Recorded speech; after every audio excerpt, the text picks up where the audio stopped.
ഇന്ന് നമ്മൾ ഉണ്ടാക്കാൻ പോകുന്നത് ഏത്തയ്ക്ക മെഴുക്കുവരട്ടി വെക്കാൻ പോവാണ്. പച്ച ഏത്തയ്ക്കയുടെ ഇതുപോലെ നമ്മൾ ഇതുപോലെ നീളത്തിൽ അരിഞ്ഞെടുത്തിട്ടുണ്ട്. ഇനി ഇതിനെ നമ്മൾ മുളകിടിച്ചിട്ട് മെഴുക്കുവരട്ടി വെക്കാൻ പോവുകയാണ്. ആദ്യം തന്നെ ഇതുപോലെ നമ്മൾ അരിഞ്ഞ് വെള്ളത്തിലിട്ടിരിക്കുകയാണ്, അല്ലെങ്കിൽ കറവായും. അപ്പോൾ വെള്ളത്തിലിട്ട് ഇത് നന്നായിട്ട് ഇനി കഴുകിയെടുക്കണം. കായ നമ്മളിത് നന്നായിട്ട് വൃത്തിയാക്കി എടുത്തിട്ടുണ്ട്.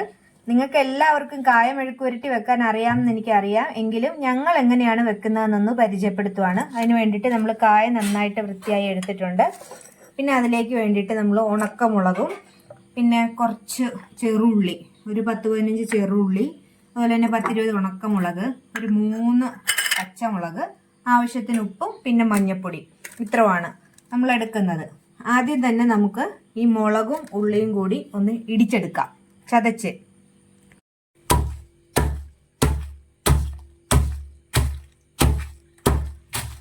ഉണക്കമുളക് നമുക്ക് നന്നായിട്ട് ചതച്ചെടുക്കാം. അതൊന്ന് ഇടിഞ്ഞു വരുന്ന സമയത്ത് നമുക്ക് ഉള്ളിയും കൂടി ചേർത്ത് ഇടിച്ചെടുക്കാം. മുളക് ഇതുപോലെയാണ് നമ്മൾ ചതച്ചെടുക്കുന്നത്. നല്ലവണ്ണം അങ്ങോട്ട് ചതയേണ്ട കാര്യമില്ല, ജസ്റ്റ് ഒന്ന് ചതച്ച് ക്രഷ് ചെയ്തെടുത്തിട്ടുണ്ട്. ഇനി അതിലേക്ക് നമ്മൾ ഉള്ളിയും കൂടി ചേർത്ത് കൊടുക്കുവാണ്.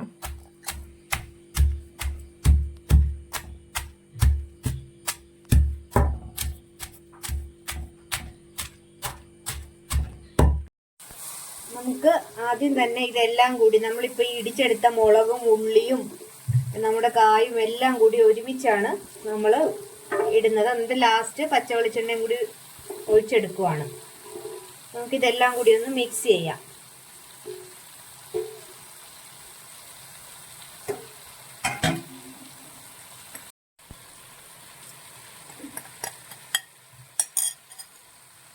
നമ്മൾ ഉള്ളിയും മുളകും കൂടി ചതച്ചതിട്ടു. ഇനി നമുക്കിതിലേക്ക് കുറച്ച് കറിവേപ്പില ചേർത്ത് കൊടുക്കാം. പിന്നെ നമ്മൾ എടുത്തു വെച്ചിരിക്കുന്ന പച്ചമുളകും കൂടി ഇതിലേക്ക് കീറിയിട്ട് കൊടുത്തിട്ട് നമുക്ക് ആവശ്യത്തിന് വെള്ളം ഒഴിക്കാം. പച്ചമുളക് 3 പച്ചമുളകേ എടുത്തിട്ടുള്ളൂ. നമുക്കിങ്ങനെ കീറി ഇതിനകത്തോട്ട് ഇട്ട് കൊടുത്തിട്ട്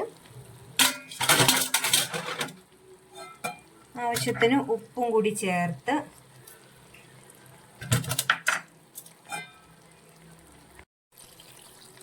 നമുക്ക് ഇതിലേക്ക് ആവശ്യത്തിന് വെള്ളം, ഇതൊന്ന് വെന്ത് വരണം. നമ്മൾ ഈ വെള്ളത്തിൽ കിടന്ന് ഇത് വെന്ത് വരണം. ആ രീതിയിൽ ഇങ്ങനെ സമം ആവശ്യത്തിന് വെള്ളവും കൂടി ഒഴിച്ച് ഇതൊന്ന് ജസ്റ്റ് ഒന്ന് മുങ്ങിക്കിടക്കുന്ന രീതിയിൽ നമ്മൾ വെള്ളം കൂടി ചേർക്കണം. എന്നിട്ട് ഇതിലേക്ക് നമ്മൾ ലേശം മഞ്ഞൾപ്പൊടിയും കൂടി ചേർത്ത് ഇതൊന്ന് മൂടി വെച്ച് വേവിക്കണം.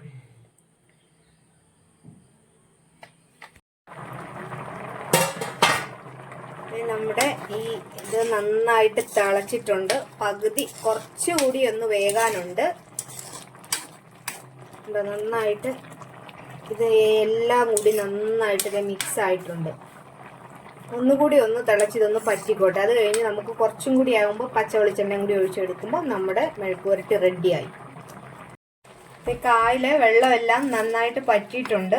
ഈ ഒരു ലേശം വെള്ളമയം ഉള്ള രീതിയിലാണ് ഞങ്ങൾ എടുക്കുന്നത്. ഇവിടെ ഞങ്ങൾക്ക് എല്ലാവർക്കും അങ്ങനെ തീരെ ഉണക്കല് ഇഷ്ടമല്ല. ഇതിലേക്ക് നമ്മൾ കുറച്ച് പച്ച വെളിച്ചെണ്ണയും കൂടി ഒഴിച്ച് തീ ഓഫ് ചെയ്യണം.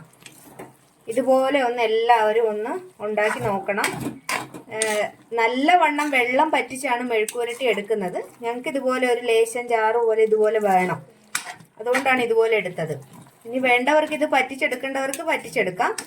ലാസ്റ്റ് പച്ച വെളിച്ചെണ്ണയും കൂടി ഒഴിക്കുമ്പോൾ ഇതിനൊരു പ്രത്യേക ടേസ്റ്റാണ്. അപ്പോൾ എല്ലാവരും ഇതുപോലെ ചെയ്തിട്ടില്ലാത്തവരുണ്ടെങ്കിൽ ഇതുപോലെ ഒന്ന് ചെയ്ത് നോക്കിയിട്ട് ഞങ്ങളോട് ഫീഡ്ബാക്ക് പറയണം. അപ്പോൾ ഈ വീഡിയോ എല്ലാവർക്കും ഇഷ്ടമായെങ്കിൽ ലൈക്ക് ചെയ്യണം, ഷെയർ ചെയ്യണം, അതുപോലെ തന്നെ സബ്സ്ക്രൈബും കൂടി ചെയ്യണം.